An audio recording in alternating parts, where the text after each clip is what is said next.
juga sangat kenal dengan hewan yang dapat berubah warna, yaitu bunglon. Ya, bunglon adalah salah satu hewan yang dapat berkamuflase untuk mengecoh mangsanya yang berupa serangga dengan cara mengubah warna kulitnya sesuai dengan tempat yang dihinggapinya. Beberapa organisme tertentu berkamuflase dalam macam-macam warna, bentuk-bentuk tubuh khusus, dan tingkah laku. Hal ini bertujuan agar makhluk hidup tertentu dapat bertahan hidup agar tidak kelihatan oleh pemangsa dan mangsa mereka di alam. Berikut On The Spot akan memaparkan perbandingan antara hewan-hewan dan tumbuhan-tumbuhan yang berkamuflase.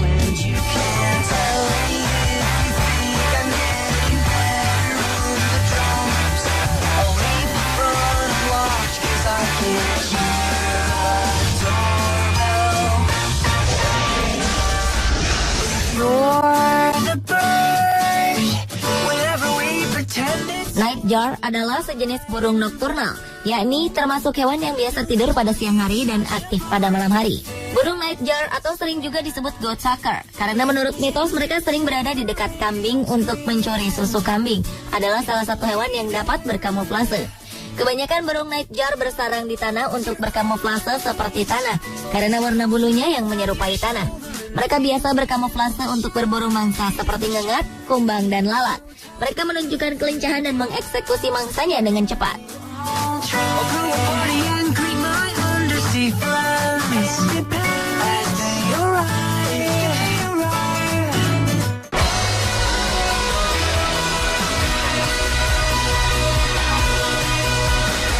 Berbeda dengan burung nightjar yang berkamuflase menyerupai tanah, toke ekor daun atau sering disebut satanic leaf-tailed gecko ini juga mahir berkamuflase.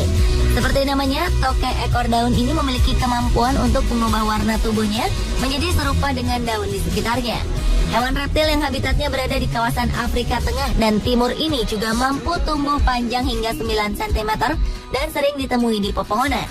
Toke ekor daun ini pertama kali ditemukan pada 1888 dan keberadaannya sempat menghilang hingga pada 1998 ditemukan kembali di kawasan Madagaskar.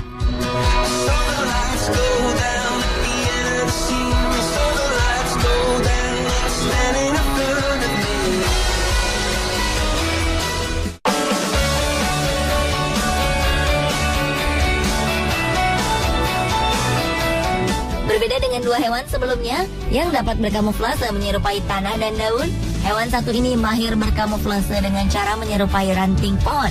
Adalah serangga tongkat atau stick insect, adalah salah satu hewan berkamuflase yang baik dalam penyamarannya. Kenapa? Karena serangga tongkat ini tidak memerlukan bantuan tanah atau daun untuk berkamuflase. Dengan berdiri terpaku saja, tubuh serangga tongkat ini sudah menyerupai ranting. Mereka berkamuflase untuk mengecoh predatornya dengan cara menyemprotkan racun berupa asam ringan dan 2 kelenjar di dada untuk melumpuhkan calon predatornya. Racun tersebut sangat berbahaya bila terkena mata manusia, karena mata Anda akan terasa terbakar, bahkan menyebabkan kebutaan sementara.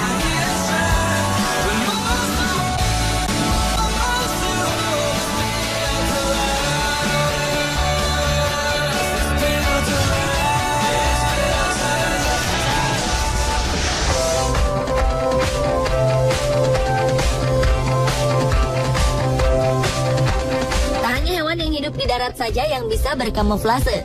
Beberapa hewan yang hidup di laut juga mahir berkamuflase, seperti salah satu jenis ikan ini. Ya, mereka adalah ikan daun atau leaf fish. Dari namanya saja sudah sangat jelas bahwa ikan ini menyerupai daun dalam berkamuflase. Ikan daun ini biasa ditemukan di sungai Amazon. Warna tubuhnya menyebabkan mereka sulit dikenali bila berada di antara daun di sekitarnya. Ikan daun ini berkamuflase untuk berburu mangsanya yang berupa ikan-ikan kecil. Ikan daun bergerak secara diam-diam untuk menunggu mangsanya datang. Dan karena bentuk tubuhnya yang sangat tipis dan warnanya seperti daun, para ikan kecil ini tidak segan mendekatinya, karena daun bukan merupakan ancaman bagi mereka. Yang lebih menakjubkan lagi, mulutnya bisa dipanjangkan dan dibuka sangat lebar, sehingga membentuk suatu ruang kosong untuk menyedot mangsanya ke dalam mulut. Dan dengan kurang dari 1/4 detik, ikan daun dapat menangkap mangsanya.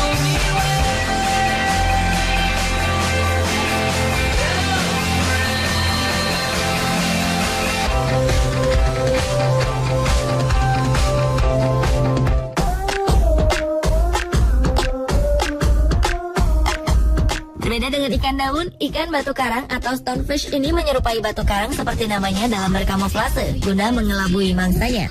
Tidak saja mengelabui makhluk bawah laut, bahkan para penyelam yang sedang mengamati karang pun sering terkecoh oleh ikan tersebut karena pandai menyamarkan diri dengan menyerupai batu karang. Stonefish ini memang tidak bisa hidup jauh dari bebatuan dasar laut. Kemampuannya untuk berkamuflase selain untuk mendapatkan mangsanya juga untuk menghindari predator laut.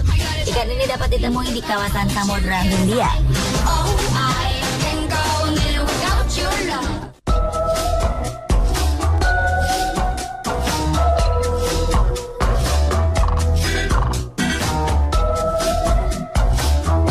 Hewan yang hidup di laut lainnya yang dapat berkamuflase adalah kuda laut pygmy. Tidak seperti ikan daun yang berkamuflase menyerupai daun dan stonefish yang berkamuflase menyerupai bebatuan, spesies kuda laut ini berkamuflase menyerupai terumbu karang. Lihatlah, sangat sulit membedakan antara terumbu karang dan kuda laut pygmy ini. Ukuran mereka pun sangat kecil, yakni hanya 2 cm saja. Kuda laut terkecil di dunia ini pertama ditemukan oleh seorang penyelam scuba pada tahun 1969 secara kebetulan saat berekspedisi, dan sering dijumpai di perairan barat Samudra Pasifik di dekat spesies terumbu karang gorgonian. Karena warna tubuhnya yang sangat mirip seperti terumbu karang tersebut, ada 2 variasi warna yang dikenal, yakni abu-abu dengan turbekel merah dan kuning dengan turbekel oranye.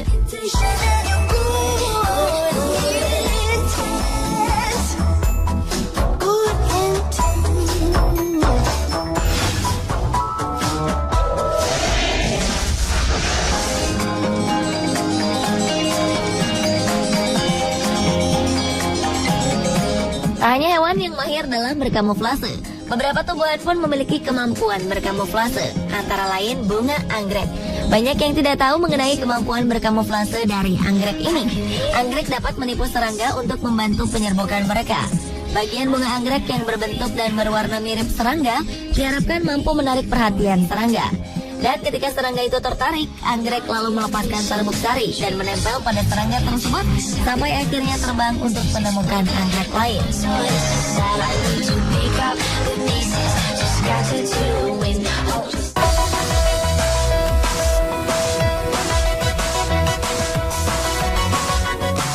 Berbeda dengan anggrek yang berkamuflase untuk membantu penyerbukan, Lithops juli berkamuflase dengan tujuan untuk beradaptasi dengan lingkungannya.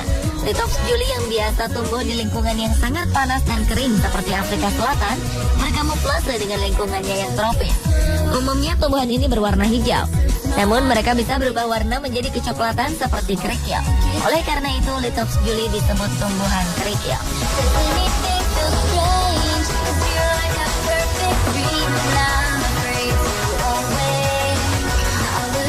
Pemirsa, itulah tadi perbandingan antara hewan-hewan dan tumbuhan yang mahir dalam berkamuflase versi On The Spot.